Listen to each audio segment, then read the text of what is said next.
unfortunately. So you can go ahead and just hit next and then select your country, hit next. It will do a little bit of an install here. And then once it gets to, it's actually going to get stuck towards the end here. It's going to be stuck right here at 78%, and it will not go any further even if you let it sit here for a few minutes. So on that, when it gets to the 78%, you can just go ahead and hit start, shut down, and then we'll do a restart.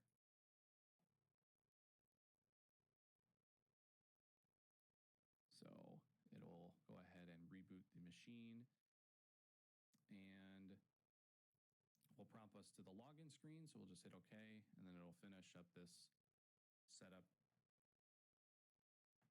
And we'll come up with, I believe, another window. Yep. So we'll finish a few more things here, then should bring us back to the desktop. It'll flash the new background and this little toolbar here as well. And you'll see that Internet Explorer is installed. And this is Internet Explorer version 4.0 that is included with this 95. Now, it also does get sound installed. Now, the sounds for like the startup and shutdown sounds do not seem to be working when I've tried it. Hopefully you may have better luck with that. But now we can go in here, and since it is included with this ISO, I'll just show you quickly on how to add Microsoft Plus, the expansion pack, if you'd like to have it on here. So feel free, if you just wanted the main installation here, you can certainly tune out on that. But if you'd like to continue with some of these expansions, we will go ahead and get through with those here. So to do the installation of Microsoft Plus for Windows 95, we'll go into My Computer, we'll double click that, and then we'll go into the disk. For me, it's G. Might be something different here for you, but for me, the disk is G. We'll scroll down to Setup and open that. And this will bring us to Microsoft Plus for Windows 95 Setup. We'll hit Continue. It'll ask to confirm name and organization. Just leave it at whatever you have it set at. Hit OK. Hit OK once more. It'll ask for a product ID. You can use that same exact one that I had entered in during the install. So again, it's 12095 000 4226 12233. We'll hit OK. It'll confirm that by hitting OK once more. It's going to search for the installed components. It'll ask us where to save it. Just leave it at the default. Hit OK. And then it's going to ask to do a typical or a custom installation here. Normally here can just do typical. You can do custom to specify what you want installed. Well, for this case, we'll just do typical. It's going to come up with that drive space 3 will not be installed since the newer version is present. Just hit OK to confirm that. And then just hit either yes or no here. I'm just going to go ahead and hit no. It's going to go ahead and check for the disk space, and it's going to copy over the files. And we'll finalize up with that install here.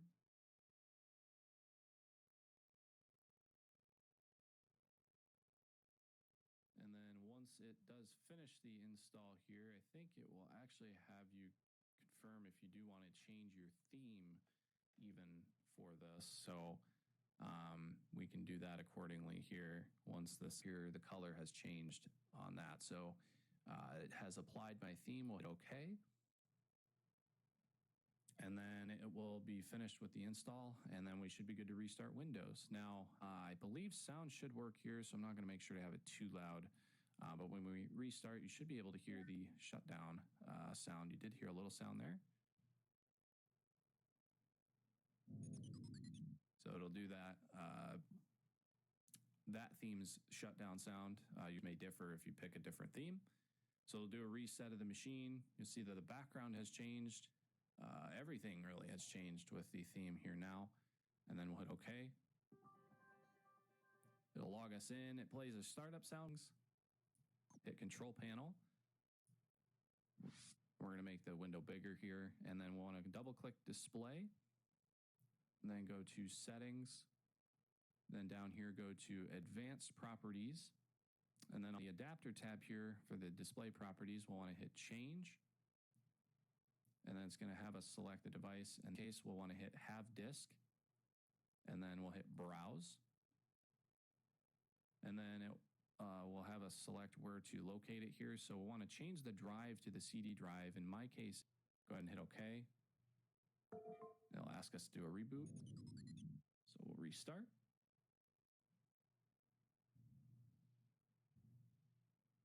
And sometimes this comes up too. You'll get a guru meditation error, and it will actually completely close the machine sometimes when you do make a change on the graphics. So if that does that, just hit OK. It'll close it out, and then just restart the machine by hitting start.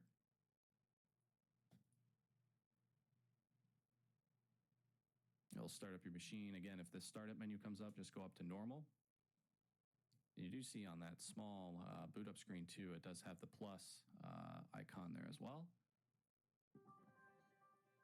And so you may get some errors here that it won't implement the colors and everything. So definitely can just depend. You can do some messing around with that.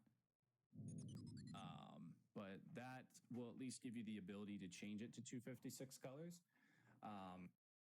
You know, there's different settings and things you would need to make sure to mess around with the change. I just did another reboot here when it did not load properly.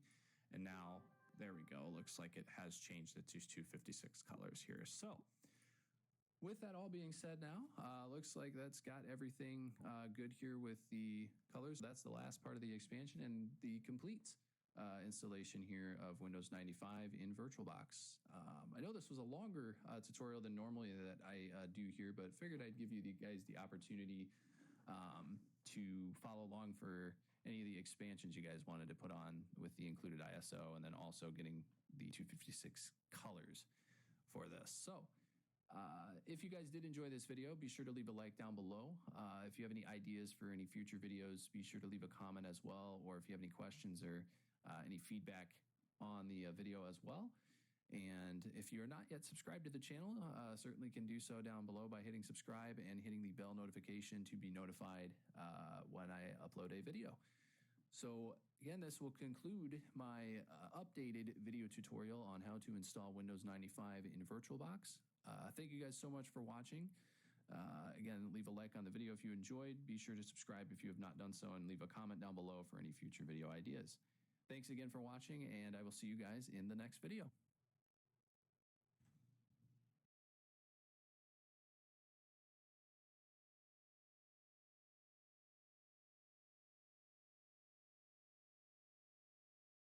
Hello YouTube, it is Everything EPAN here, and in this video I am doing a tutorial on how to install Windows NT 4.0 in VirtualBox.